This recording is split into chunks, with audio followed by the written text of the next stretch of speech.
This is the French and Indian War. This started by both Britain and France fighting over the Ohio River Valley. At this point they had been rivals for a very long time in Europe. By 1754, the rivalry had followed them to North America. Once the French and Indian War ended and the British won, Britain was in a huge debt, so King George III decided to tax the American colonies, which made the colonies mad. They refused to pay the taxes and began to boycott. Out of all the American colonies, Boston was most likely to be the most mad at the king. They rebelled and snuck onto a ship with $1 million worth of tea and dumped it all into the sea, which caused King George to become ultra-triggered. The people who dumped all of the tea was a group called the Sons of Liberty. The people in this group used threats and in some cases violence to intimidate loyalists and outrage the British government. At this point British soldiers were all over the American colonies. At one point the colonists began to foul talk and harass the soldiers by throwing rocks at them. At some point one of the soldiers began to fire into the crowd of colonists, and then soon the rest of the soldiers did the same. 5 of the colonists died and 11 of them were injured. This scene is called the Boston Massacre.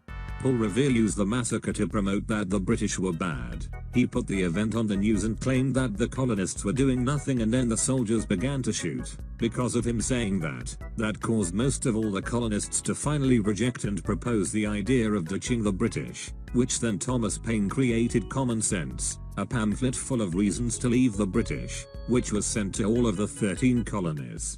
Basically, we got tired of the British. We tried to make a Declaration of Rights and the king rejected it. We then made the Declaration of Independence and declared our freedom on July 4th in Independence Hall in Philadelphia, Pennsylvania. We hid all of our weapons in Concord, and with the weapons hid Samuel Adams and John Hancock. Because of the past, the British hated these men. Britain sent soldiers to go and kill Adams and Hancock. Paul Revere and William Dawes pounded on colonists' doors and warned them. They also warned Adams and Hancock. By the time the British got there, both the weapons and the men were gone. The colonists in Concord attacked the soldiers. After that mini battle, on the soldiers' way back they also got attacked by the colonists of Lexington. After that there was the Battle of Ticonderoga. This was when Benedict Arnold led the Continental Army to Fort Ticonderoga to capture it, and they successfully captured the fort. Another successful battle was the Battle of Trenton. This was when some German men were drinking a bit too much on Christmas and basically passed out. Washington saw this as an opportunity and took the chance. He led the Continental Army towards the men and attacked. The success let Washington keep his job. Again, another successful battle of ours was the Battle of Saratoga. This was when the British traveled to Saratoga and ended up getting trapped by the Patriot Army. After a while of both sides basically just staring at each other, the British tried to get through the American lines, which turned into a huge battle.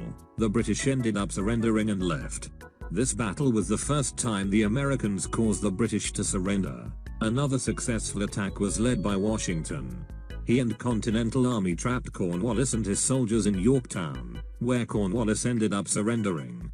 Benjamin Franklin convinced the French to help us with the revolution through our success in the Battle of Saratoga.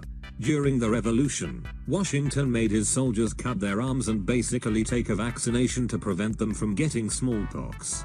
At this point Washington had a group of spies, called the Secret Six, that would help spy on the British and prevent future attacks. One of the things the spies prevented was when Benedict Arnold was gonna give Washington to the British, hence why he is called a traitor. Another example of what they found out was that the British were planning on ruining our economic system, but they stopped that too. After we won the American Revolution we decided to replace the Article of Confederation because it was way too weak and it couldn't be fixed.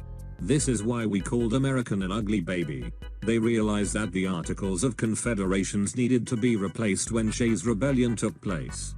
Shays' Rebellion was when Daniel Shay and other ex-soldiers or farmers weren't being paid, so they didn't pay their taxes. Because they didn't pay their taxes, their land got taken away. This was completely unfair, so they rebelled and made them realize that they needed to fix this problem. This was when the Great Compromise occurred in the making of the new government. This little states and the big states fought over power. They ended up agreeing on each state getting 2 representatives in the Senate and a variable of representatives in the House in proportion to its population. The southern states wanted more representatives, so they wanted to count their slaves. but obviously the northern states refused. They ended up agreeing on counting 3/5 of the slaves. That compromise was called the 3/5 Compromise. At this point they wrote the Constitution. The Constitution was based on several sources: the Mayflower Compact, the Enlightenment, colonial governments, the English Bill of Rights, Magna Carta, Virginia Statute of Religious Freedom, and Montesquieu.